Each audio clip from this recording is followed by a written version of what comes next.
They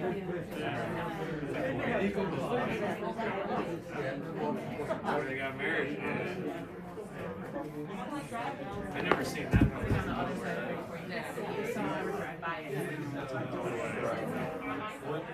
Washington Park. Long hair. It was one of Brisbane's races. It was turned into a long track. Long track, but it's not My older brother, your older brother. That's what they look like. If you're Gerald, they look like Gerald will have. you're looking at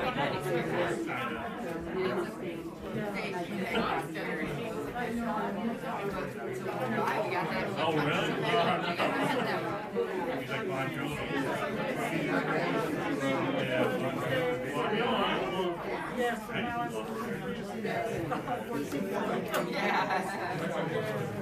I'll use that.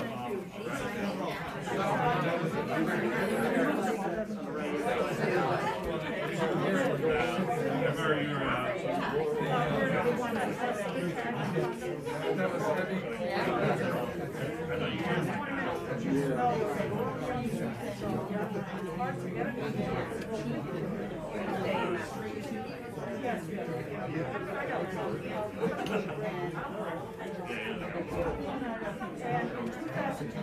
All the tail.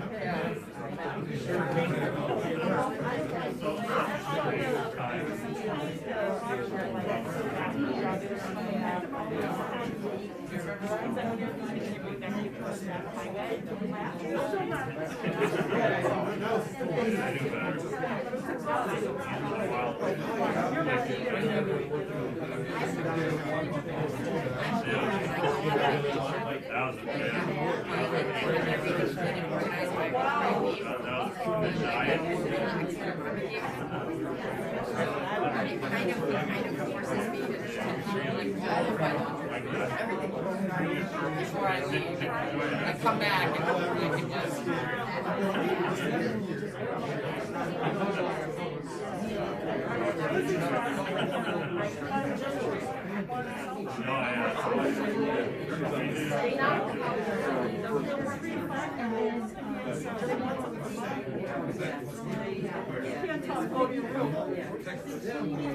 Oh yeah. Bobby was there.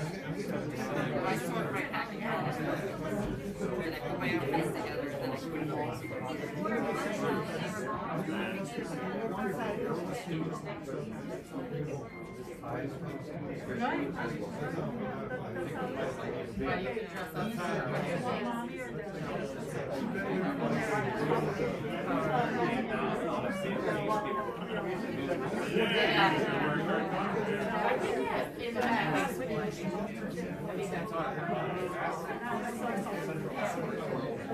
Yeah, my nephew saw like keep on going.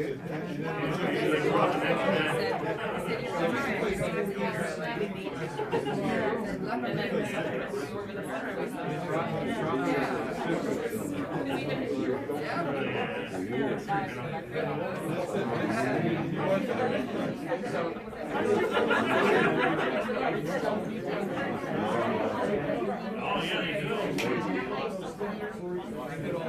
The White Sox.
Stay 20 minutes. It's a middle. You know, they're really,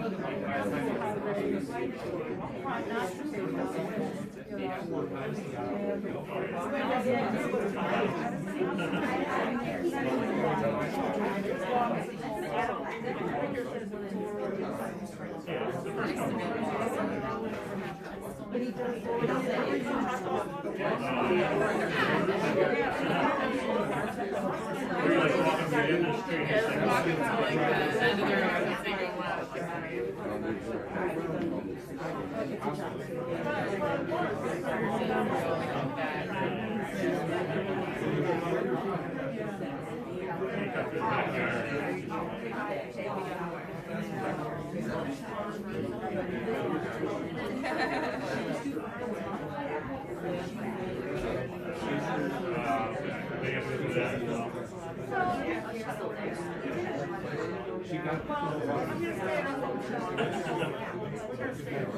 Buddy's enough for John to take their buddy. And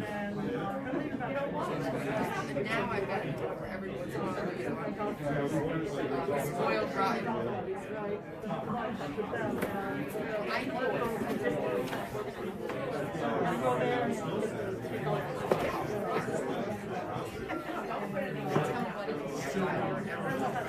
it might have been here.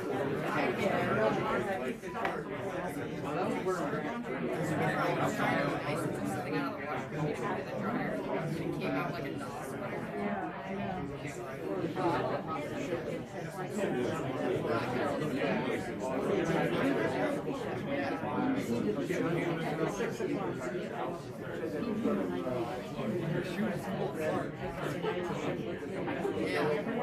Yeah. I can hold it out. This guy had his moving it. When he's got backfitters coming and getting out there, like he's getting ready. He's gonna hook up the second tire for him and then Washington. I'll walk down there.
There's not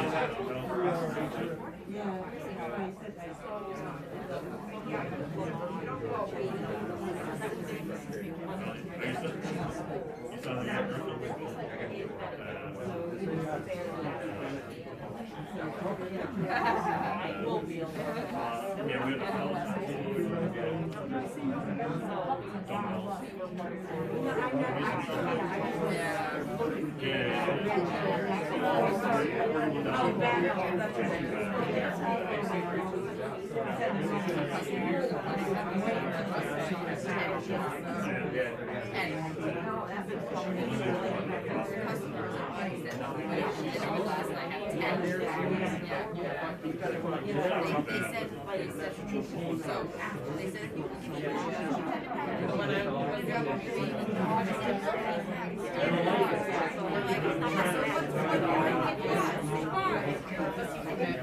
I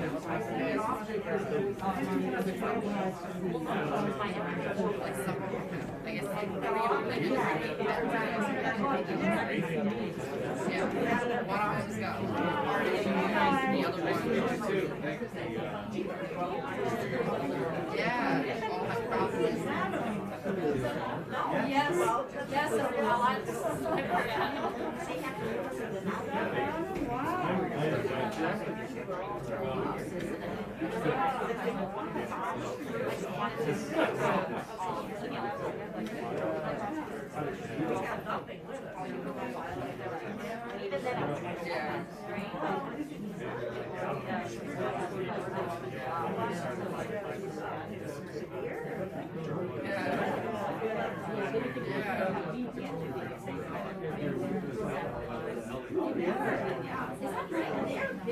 Oh, she's fine. No,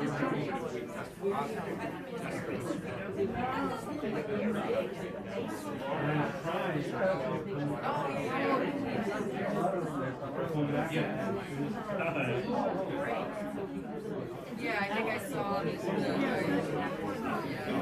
dad's. Yeah.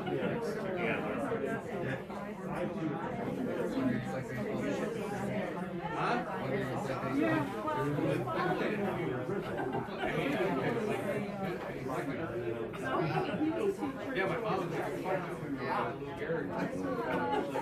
that's where you were.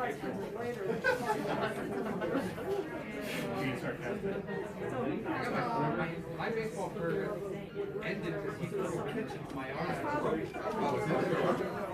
I don't remember his name. I swear it was you. Everybody baseball pitch, you threw right into the eye. I know he did. Yeah, I don't know.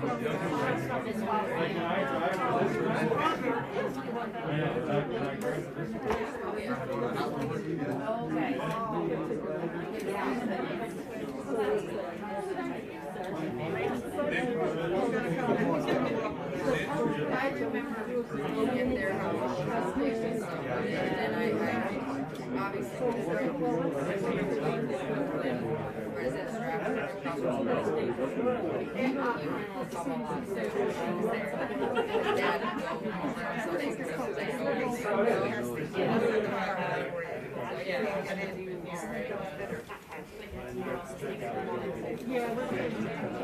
Joe, like,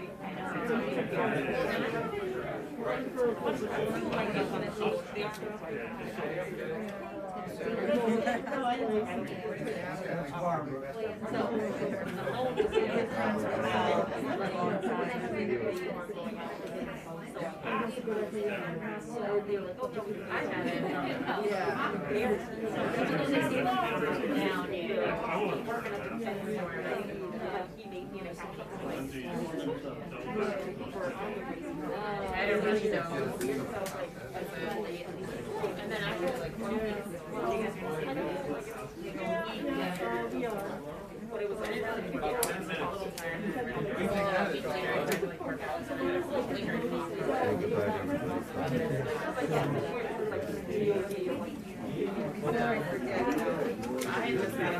Thank you. Changed to 15, 16, 17 with those days. Still, still trying to get people.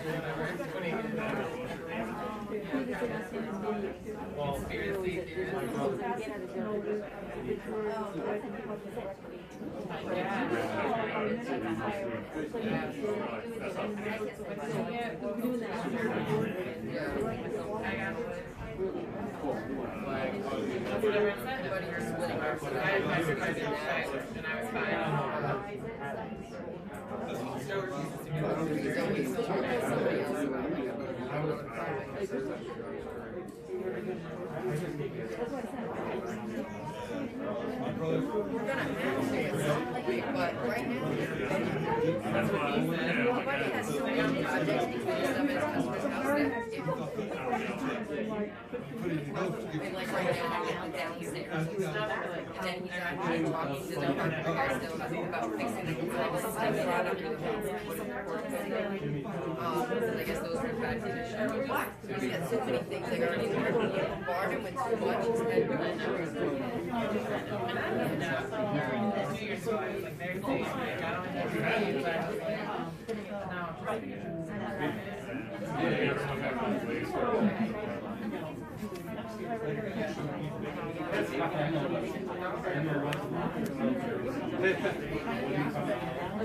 Yeah.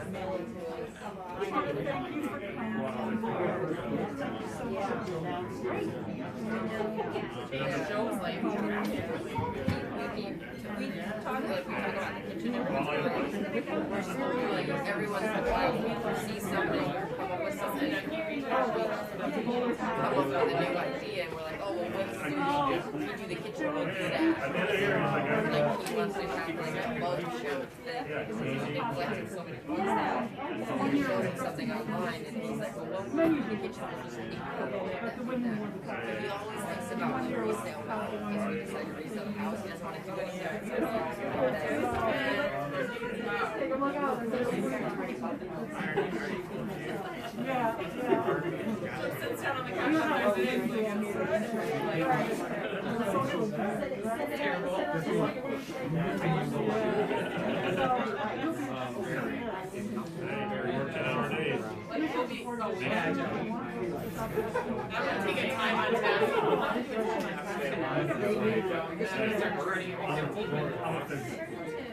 Make sure you're green.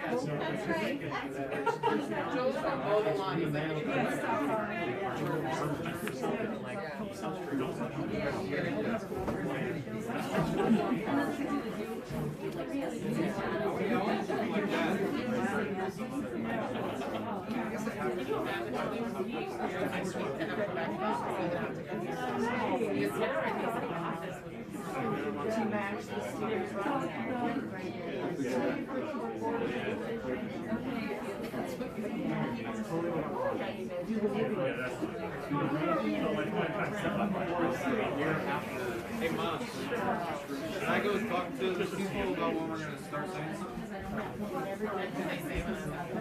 Yeah, but it's like, I'm gonna go ask her copy. Maybe that's where we're different because like somebody asked me, we have bath fitters at the house, the downstairs bathrooms are out.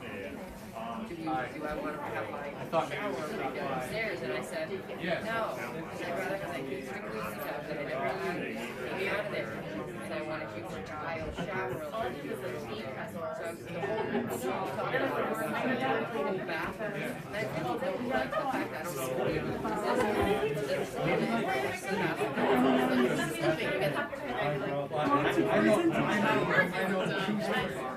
I just told myself, don't even think about that.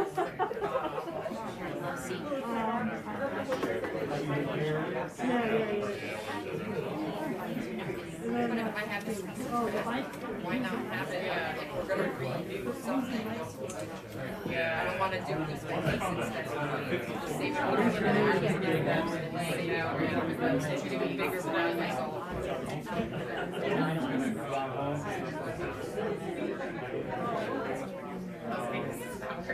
No, we gotta look out. Set up like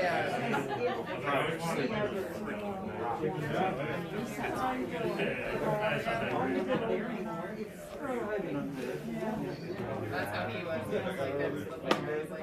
It's like that. Take a shower. I got it.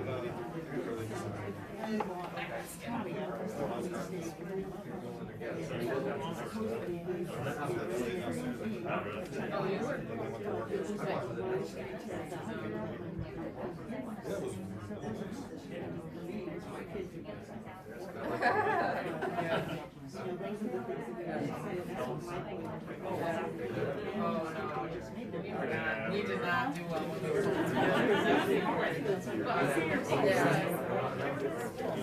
Pretty soon, that's still going to be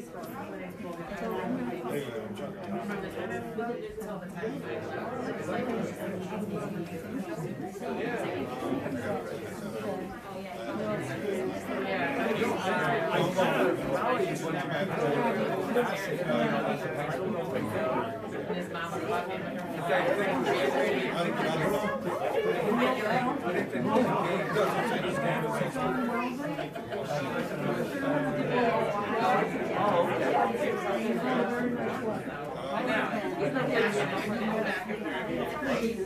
I just, you know.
We get such great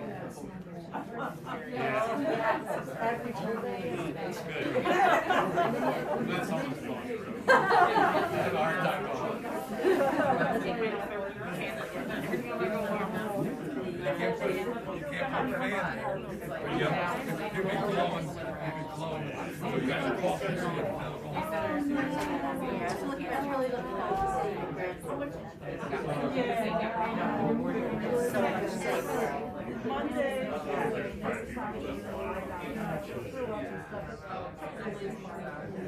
So Mike and I tested ourselves. Okay, we were negative. And as soon as he said, wear a mask. So, yeah, follow the rules. Let's get it done.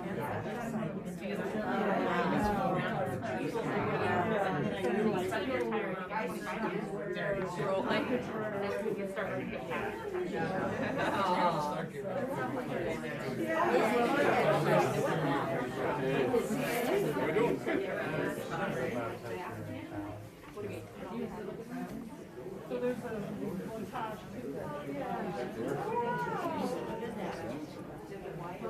So still, this is his first back.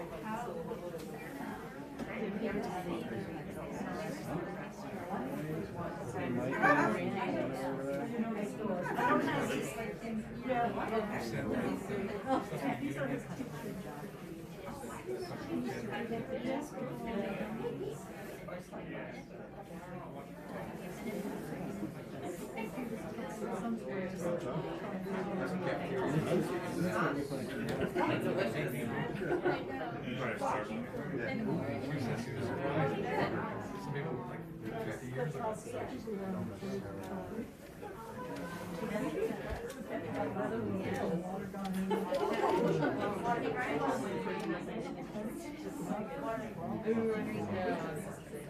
Yeah, that's crazy.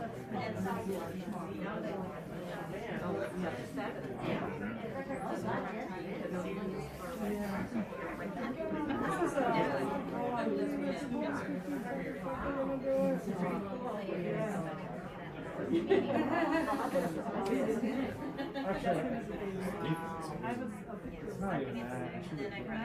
They should have took a timeout. You don't want to wear that?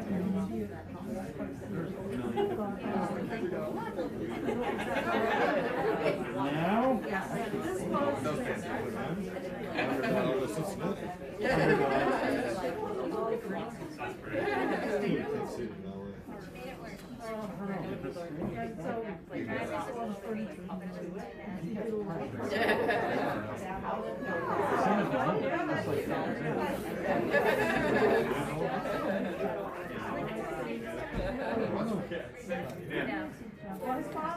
We are good.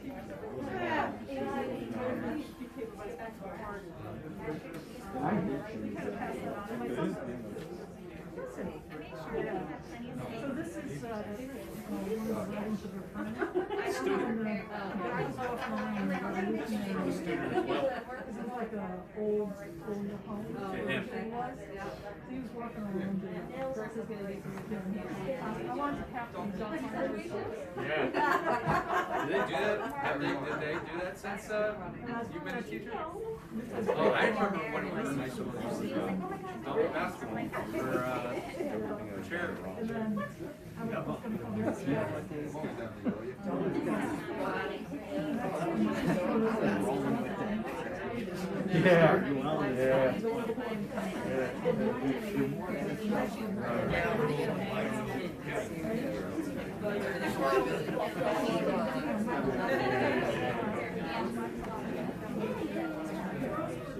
Did you watch the Ninth Cube at all? It was alright. It was pretty funny. Like reading the whole comments and everything. Five, nice meeting you.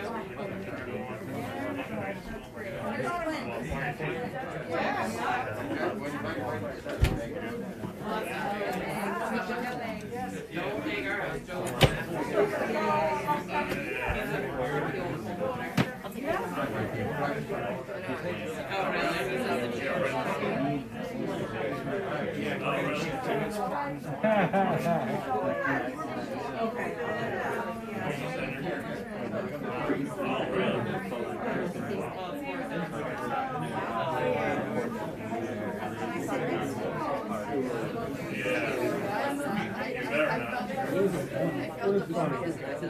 They just cracked me up, man. Those poor guys.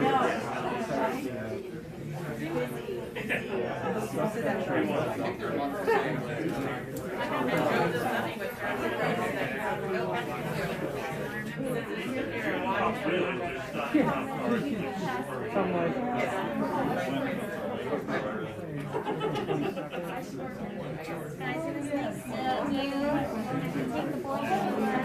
Your orientation.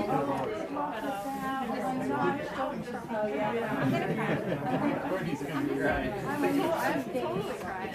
I cried at kindergarten. I'll cry at high school too. That'll make my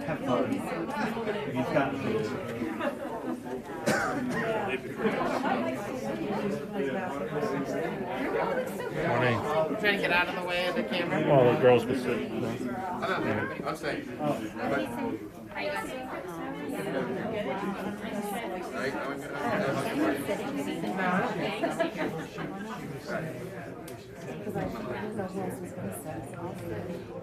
Greasy does it.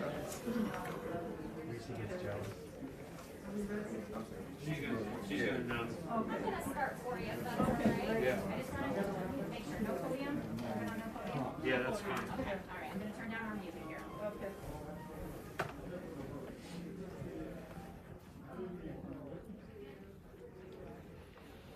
No podium. Thank you so much, everyone, for coming tonight to pay your respects to Ron. I know his family greatly appreciates it. We're going to begin our service right now with Renate. She's going to share some memories of her wonderful life with Ron. Then we're going to open it up to any of you if you would like to share any stories or memories. And then Michael is going to conclude for us. Go ahead. Well, I want to thank you all for coming. It just warms my heart that so many people took time to come. I'd like to share a few memories of Rod. Unfortunately, Parkinson finally got to him in the end. He was diagnosed about 8 years ago, and most of it was not that bad. You know, he was able to function. As a matter of fact, as late as September, he was still swimming at the Y every other day and doing his exercises on the other days. It's just that in October, things started to cognitively and physically more precipitously progress. And so the good thing is that he was in pain only about 3 months. So who was Ron? Well, he was a kind and gentle soul. He was also a humble soul. He did not need pomp and circumstances in his life. He did not need approval from a lot of people. He was a very quiet, gentle person. 48 years I spent with him were years of peace. Even though he went to church every Sunday, I never did. We got along well, and we respected that in each other. And so I was very fortunate to have those 48 years with him. So Ron grew up in Bridgeport, Connecticut. Graduated from Central High School, where ultimately he retired from. He never went far from Bridgeport. He graduated from the University of Bridgeport with an education degree, and then to postpone working, he went to Columbia University for a degree in history. Finally, he did start working at Bassick High School, which was your typical inner city school. And in the last 18 years, he worked the full 38 and a half years to make full pension. So, very, that's pretty good. So the last 18 years were especially rewarding for Ron because he got to teach at Central High School. Not just Central High School, but Central Magnet High School. What was phenomenal about that is that the city of Bridgeport decided to create a college preparatory program, first rate, for all the best and brightest kids in Bridgeport. So they were going to get an A1 class education without having to leave their community. And a lot of those kids did go on to Ivy Leagues and advanced degrees. And it was a real treat for him to teach on that level, to convey his love of learning and history to them. And it's just amazing how many kids, they're not kids anymore, obviously, how many of his students, wrote condolences remembering him. So what I'd like to do is I'd like to just read a few of them, because I think they're very special.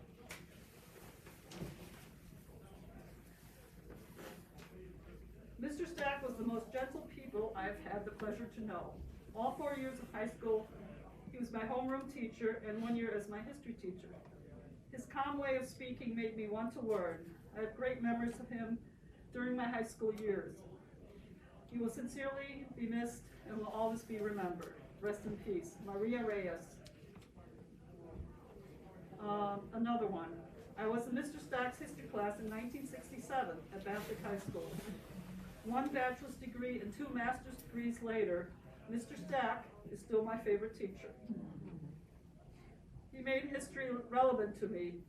I went to teach history as an adjunct at several universities and a professor of military history at Cornell University.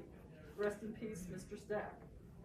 Michael Marola, U.S. Colonel, retired. Another one. Mr. Stach was an awesome history teacher. He knew how to relate to young urban students. He took a keen interest in all his students. He inspired me to become a history teacher. Love you, Mr. Stach. One more. Sincere condolences to Mr. Stach's family and friends, a wonderful, calm man and patient teacher who loved world history and conveyed it beautifully to his students. He was my history teacher at Bassick High School, and I will never forget the kind, knowledgeable, and patient he was with us. He made a difference to many for sure. May he rest in eternal peace. Elizabeth Merced Vasquez. So I'm just amazed that they remembered him, and they wrote such nice things for him. Now I just met a gentleman who left this letter with me, which I'd like to read. It's not very long. The gentleman his name is John R. Weldon, and he's the chairman of the Board of Education in Bridgeport. And he was one of Ron's students. 3 years. For 3 years. 4 years of high school. Yeah. To the family of Ronald Stach, I write you on behalf of the Bridgeport Board of Education to express our sincerest condolences to you at the passing of our longtime colleague, Ronald Stach. I cannot imagine the degree of loss and grief you all are experiencing. To indicate how respected Ron was as an educator, at this past Monday's Board of Education meeting, his passing was noted, and his obituary was read into the public record, followed by a minute of silence being observed in remembrance of him. Afterward, the board directed that all district flags be lowered to half-staff in his honor until sunset on Friday, January 28th. Ron's loss is a profound one, not only to you and your family, but to the staff and students of Bridgewood Public Schools, whose life he touched throughout his career. On behalf of the entire Board of Education, please know that you are all in our thoughts. So it's very comforting to know that he touched so many lives in a positive way, in a quiet way, never bragging about himself or anything like that. But he was not just a teacher, he was many things. He was father. Well, I'd like to talk a little about these pictures. He did participate in the donkey basketball. That was the highlight of his career. And, you know, these are some of the pictures from kids gave him a 50th birthday party, 50 years of excellence. My son later will talk about this tie. So some of the shots of him teaching. But he wasn't just a teacher. He also had other interests. And you're probably wondering, are there pictures of all this furniture? Well, Ron's dad, Ed Stach, he was a wood shop teacher and later became a vice principal at Harding High, passed on his love of woodworking to Ron. And this, today, all these pieces are in our house. As you can see, Ron has lots and lots of books, and whenever he ran out of space, he just built another bookcase. He also built his roll-top desk and this dry sink. And today, it's still in our home, and it'll be a very nice reminder of my husband of 48 years. And here's just some of who Ron was. There's nothing Ron loved more than sitting on the bed, reading a book with a side of M&Ms. There he is in front of his bookcase. I call it stach. Here he is with Michael when he was a little guy, teaching him to swim. And here we are with Clint. Clinton was a lifelong friend, also in the school system. He's now in Florida, and every year we'd go down once or twice, to play golf with him. This was, as a matter of fact, on Christmas Day, and the heathens went out and played golf. So we did have some wonderful times. This was at Carrie Zolzicki's wedding. Anybody remember? Okay, they're not here anymore, but Joe was there. This was at Carrie's wedding, I'm sure you remember. And Ron enjoyed talking to the guy. It was at a colonial home. And so part of the ambiance was to have a guy walking around in revolutionary outfits. So Ron, of course, had to talk to him. My question is, interviewing a primary source? Just kidding. But so he did have a well-rounded life, believe it or not. And this was Ron when he was a baby. So we're lucky to have that picture. And a picture of Ron's brothers and his parents at that time. So one of the brothers is David, the youngest brother. Wave. And is Alan still here? There's Alan. Alan in the gray sweater back there is the other brother. That's Alan. And David's also in education, and you'll hear a little bit about that when he talks about it. So that's some of the memories I wanted to share of my husband. So what I would like to do now is to have anybody who would like to come up. Can I ask Fran Pfeiffer to come up and say a few words? Fran Pfeiffer was a colleague of Ron's at Central Magnet, and he kindly agreed to say a few words about Ron. Yeah, I managed Fran Pfeiffer, and I was a math teacher, and Ron obviously was a history teacher, and how we got together is almost beyond me, except we started having lunch together. I think we taught on the same hallway, but we started having lunch together in his office because he did have an office, because when he came to Central, he became the department head. So he had his own office, and it was a place to eat. And I think we ate together out of a mutual need, because going into the faculty room, one can only stand so many lunches where the conversation is the stock market and tomato plants. After a while, it gets old. Now, I was not a big stock person, mainly because of having a house full of kids and stuff. I didn't have the money, and and Ron never mentioned anything. And of course, Ron, if you knew Ron, he never mentioned anything of anything. I mean, I'm sitting back there, and Renata is saying that he did woodworking. Well, we had lunch together for a good 12 years, and never once did he mention that he was proficient in woodworking. Never. You know, and I think the word "I" was not in his lexicon. Nor, until I read his obituary, did I know that he graduated with a master's degree from Columbia University. Now, I mean, you know, today some of that stuff gets old hat, but from a kid from Bridgeport to get a master's degree from Columbia University is a big thing. Those were things that I knew very little about. But Ron was a gentle soul, but he did not suffer fools well, and sometimes I was the fool. Because I was a math teacher, my knowledge of history was somewhat limited, and the history department was nice enough to see that I had an interest and would feed me books periodically. So I became somewhat of an amateur history buff. But a lot of my opinions were not based on fact, like probably the rest of us here, whatever, you know, they were just seat of the pants ideas. And I'll just relate two instances, and I'll get off the stage here, of Ron's wit or just his subtle humor. We were having lunch one day, and I came in, and every once in a while I'd read something, and I'd come in fired up, and it was almost like he was my teacher. I wanted to tell him something. And I came in one day, we're eating during lunch, and I said to him, you know, Ron, I was thinking.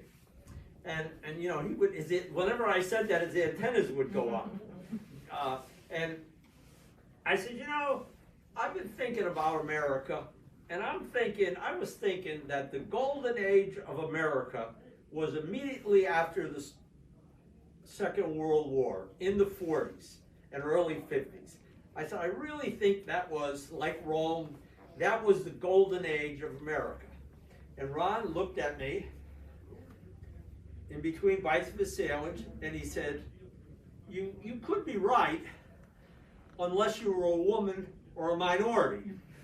And then I realized he was talking about 75% of the population that wasn't part of this golden age. And another instance, we were on a hallway duty with a few other teachers walking around looking for errant students.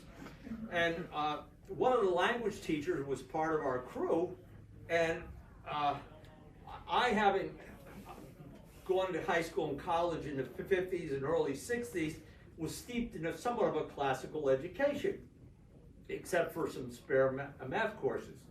And I never thought too much about it, but the Latin teacher that happened to ask me, he said, Fran, you had Latin? And I said, yeah, I had a lot of Latin.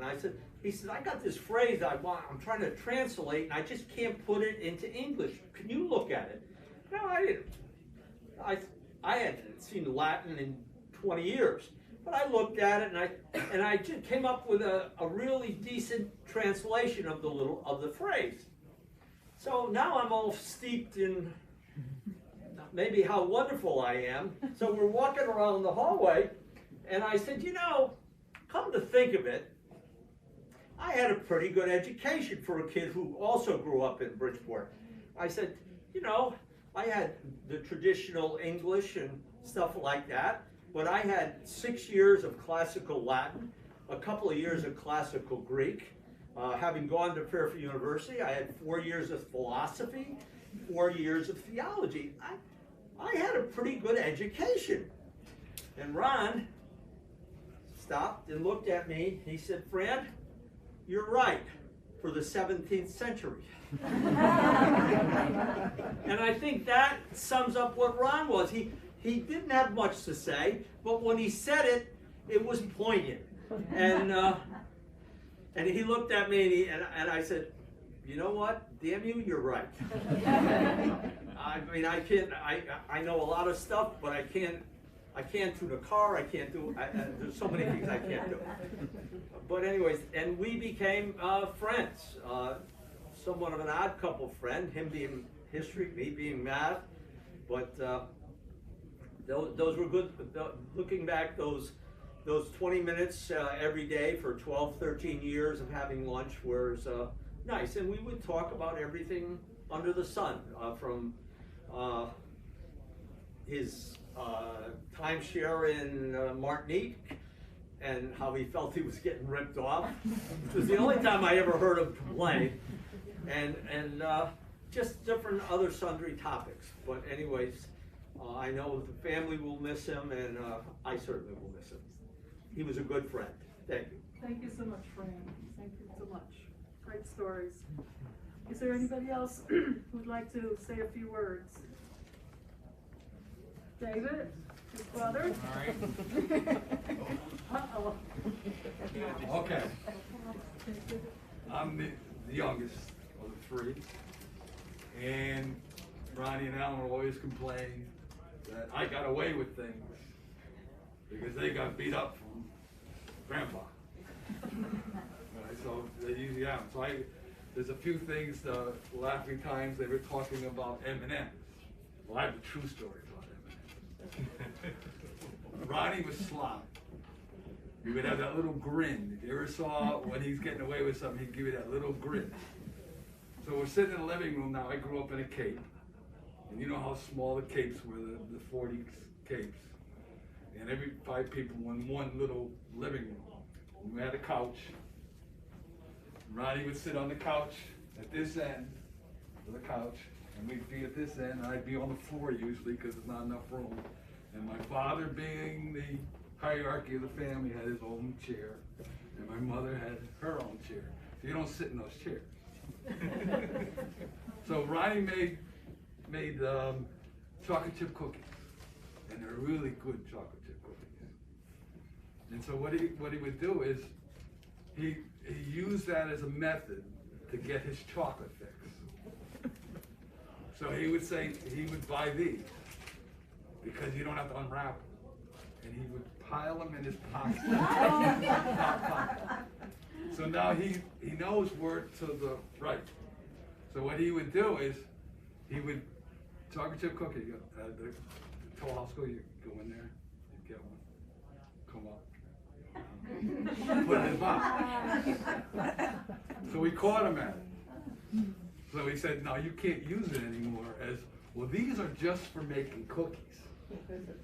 And then when he got to the more liberal part of the family, he could just get the M&Ms.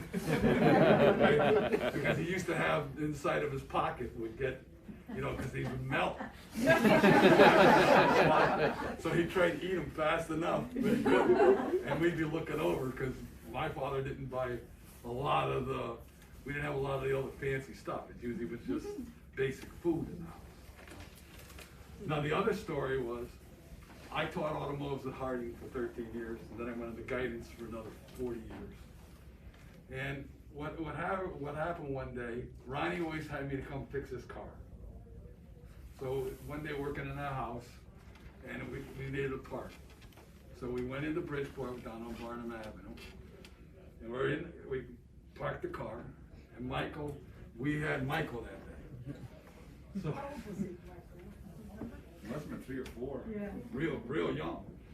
So Ronnie says, well, we don't want to drag him inside because he's going to start to picket things on the thing. So he says, well, we'll put the windows down and we'll lock him in the car. I said, okay, so we're just going to run in anyways and get the part. So we go and get the part. We come out. Where's Michael? You said he couldn't open the door. You said the door's locked. How's he going to get out of the car? Look down the street, and there he is. Anybody knows Barnum Avenue, Bridgeport? That's a lot of traffic going on. So we're running down the street trying to catch him, and he's looking at us, and he keeps on running. We go down the street, and all we're both thinking is, what are we going to tell Renata if something happens? Two grown men can't even go to a 4-year-old. Who would think he could? Because you remember the old cars, you had the windows, you had to turn the crank on the thing to get the thing down. And how could he crank the window? How could he pull the little lever up on the thing? He did. So at least we knew he was mechanically inclined. And he did go take some shop classes for a while, and then he saw that teaching doesn't pay that well, so he moved into the area he pays for it. The other thing I talk about is that we were never first in anything. So all of a sudden in 1978, we became first in something, my brother and I. You say, well, what happened in 1978? It was a teacher strike. And the first group to go to jail was myself and Ron. So here we're going, we're at the courthouse, they're cuffing us, they're putting chains on our legs, they're taking us down to the cage downstairs to get onto the bus to go, what was then Camp Hartel. Yeah, so we're trekking all the way up there. I said, hey Ron, at least you're making history. You know? So you're all set now. And so that was my brother. We're gonna miss him. Like I said, we were in a family that did a lot of things together, but we knew each other was there for each other. So thank you for coming. That was great. Thank you. Thank you. Great story. You hang on to Is there anyone else that would like to share some stories or talk about their experiences? No? Okay. I guess my son Mike, this is my son Mike, in case you haven't met him. He's going to close this celebration of his dad's life for us. Thank you. All right, so it's my job here to follow a bunch of educators who can just come up here and wing it. I'm not able to do that, so I wrote a paper. And all you teachers in here, maybe you can pass it around and you can all grade it later. So I find it difficult to write a cohesive speech reflecting on the passing of my dad, because I'm learning the passing of a parent is not a cohesive thing to come to terms with. The memories that flood back are not necessarily cohesive. There are millions of them. Some specific and vivid, some just fragments. The memories are sprinkled with a few regrets of things unsaid or missed opportunities. But these are few and far between. Because as I look back at our life together, the memories that flood back are simple, and I feel very lucky to have them. They are happy memories of a lot of fun. He gave that sense of fun to me. It's in there to the very core of who I am. It carries me through everything in life. It helps me through the challenges and helps me truly enjoy all the good things. The joy of friends and family, seeing my children, his grandchildren, Maddie and Ellie, grow and become their own people that also carry that joy within them. And that way, he continues to live on through us. He was always there for me and all of us. That was what he loved, being there for his family. I am who I am because of that sense of joy, of family and fun in life that he and my mom gave to me. And I'm proud that it continues to live on through our family and with everyone else here today that have shared so many of these memories with us. A large part of my father's life was being a history teacher in Bridgeport, Connecticut. He loved Bridgeport, and he spent his working life as a positive force in that community as a history teacher. Even long after he retired, he told me that he missed it. In fact, one memory just came back to me today that speaks of his love of Bridgeport and of history. and of what Fran said about him never telling anybody anything. When I was working at Sikorsky, some of the guys there loved this old restaurant in Bridgeport called Ralph and Rich's. It was right on Main Street, and I remember my dad had old pictures and paintings of Main Street. The first time I went to Ralph and Rich's, I was struck by a really beautiful old building right across the street. So I asked him if he knew anything about it. Turned out it was the Barnum Museum, and he told me he helped provide historical documentation for the museum. As we look back through my dad's life, this pattern emerged of all these contributions he made without any expectation of recognition or self-aggrandizement. Often we didn't even know he did them unless we stumbled upon a breadcrumb like I did with the pretty building across from Ralph and Rich's. As my Uncle Dave put it, he went in and he went out. My father did a lot of good, and he touched a lot of lives day in and day out at Bassick and Central High School, sharing his passion for learning. He helped form a lot of extremely talented young minds that did not come from privilege, but they did get the privilege of having a great teacher, and I got the privilege of him being my dad. Thanks. Thank you for coming.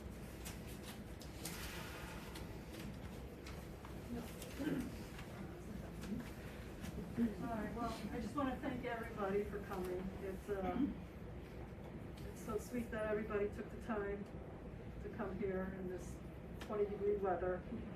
And it was wonderful talking to everyone from the times that you knew Ron. And I know everybody has pretty good memories, and I really appreciate you taking the time to help us honor my husband and his dad. Thank you so much, everyone. Thank you. The services for Ron are now concluded. You're more than welcome to come up and pay your final respects to Ron and his family. Then kindly return to your vehicles, leaving the immediate family last to gather their belongings. Thank you.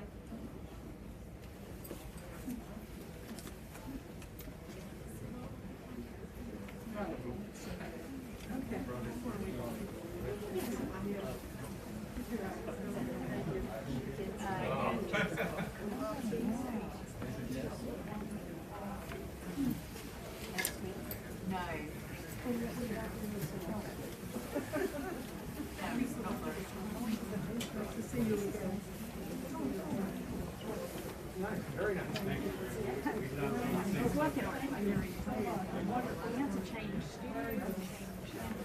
Oh, I know.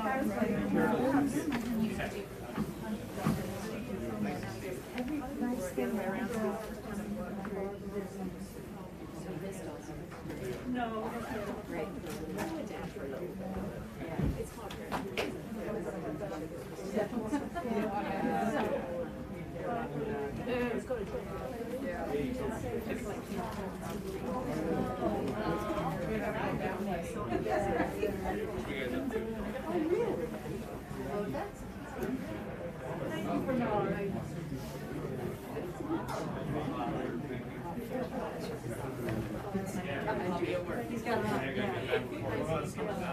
No, not yet.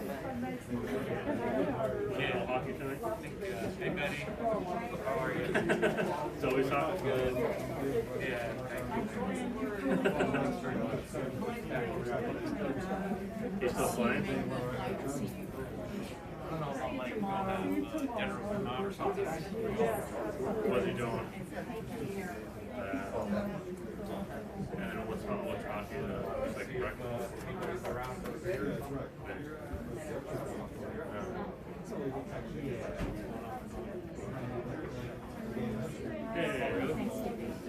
Yeah, isn't it like states are coming over, right? Every night. Yeah, I know. I didn't have it. You too, right? That they both play same team? Yeah. One of his students gave it to him. It's we don't know whether or not it was Saturday game. College game. It was. I think we knew it was Vietnamese. No time for that. Your daughter was he plays for the school. Oh, okay. I just talked. We We stayed at the same hotel in San Diego. Like a few weeks ago. By accident. No, the waves are rich, one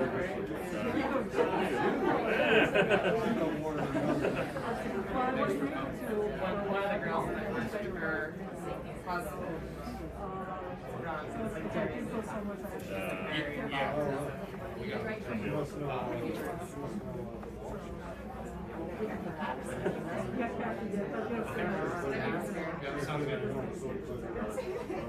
oh, really? She's from doing. I'm sure Brett coaches girls too, because he has all girls, so he coaches all girls. How old is she? Yeah, so her oldest, Annie's oldest is 11, I think, so probably same.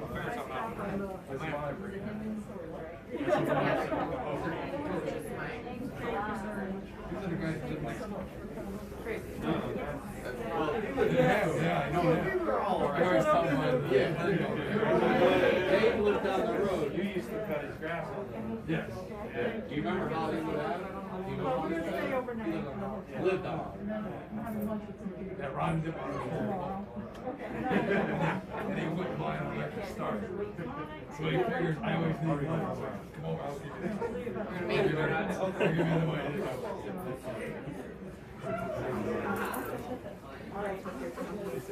It's been a while. That's right, yeah. They're across the street. They were doing the new pipe. Did the pipe.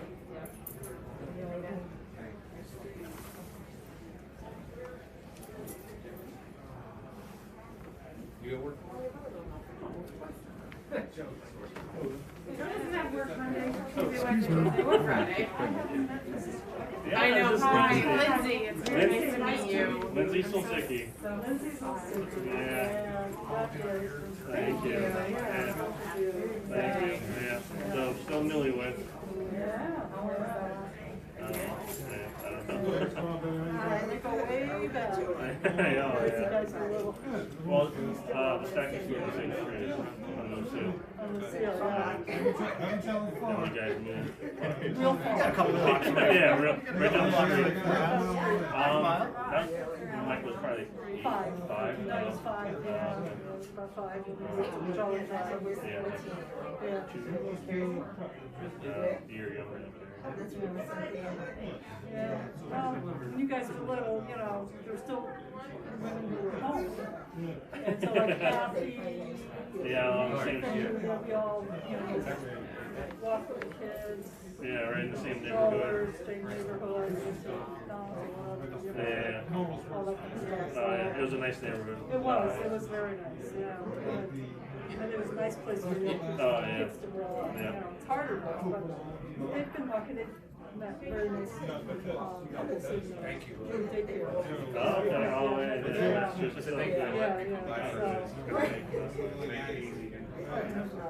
you guys are staying over tonight? Yeah, right. Head back up tomorrow? He said he's bringing. Yeah, I'm gonna have lunch with some people, my best friends. Okay.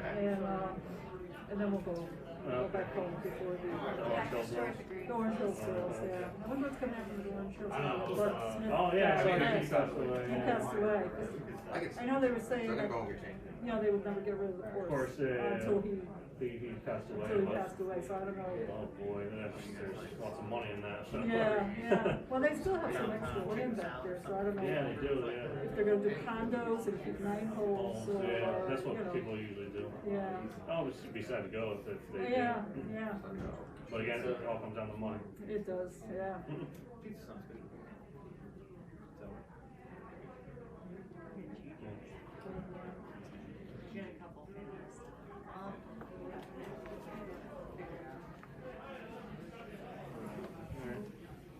I think we're just gonna stop and have a beer or two at Sean's and have some eat.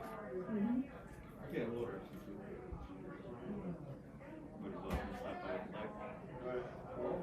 You mind if I join you? Of course. We are only in the car. No, of course, of course. Well, look forward to seeing the house. Yes. I think Keating imprint on it, yeah. Yeah. Surreal, I bet. Yeah. I gotta be That honest, sounds great. it's changed, but not that much, because No. we're not big into painting. So, you know, all the rooms are more or less the same color. Like one or two have changed. We repainted the outside, but we kept it the same exact color. Because we liked it. So Oh, we said, okay. "Take the saving on it." Yeah, okay. Make it easy. Great. Sent Brian. Yeah, yeah. Alright. Good, good, good. Okay. Alright, well, yeah, you guys are welcome, come on back. Alright, thank you. Alright, So Mike. you think you're gonna stop and grab some beer? Yeah, Anything? What are you drinking, Joe? A little non-alcoholic beer? We're doing Oh, dry you're January dry over January. here. Oh, yeah. How many more days? 3, 4? No, you didn't start until January 4th. No. No, I started.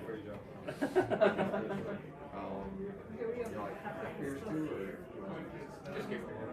Whatever you want. Well, no, we'll do it. Oh, we gotta pack up. That's what you're saying, you want help with that? No, I'm good. Go get, why don't you go? I can stay, because I don't think I got anything going on, so I can leave you guys. Yeah. Alright, so we'll see you. How many are there of us? 4, 5, 6, 7. I mean, yeah, if you wanna get 30 pack of this and that, you know, get a Miller Lite and a Bud Light 30 pack or something. That might be too much, I don't know. I just wanna make sure I get enough. Oh my gosh. I don't need anything, so. 60 beers Yeah, should be we're plenty. probably only have a few beers, cause my mom's not gonna wanna be hanging out all night, so.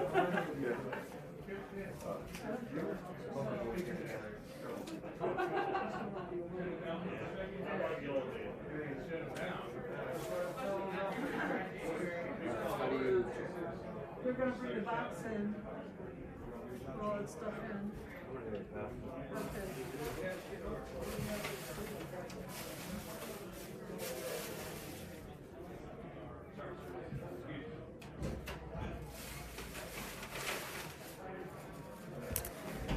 Okay.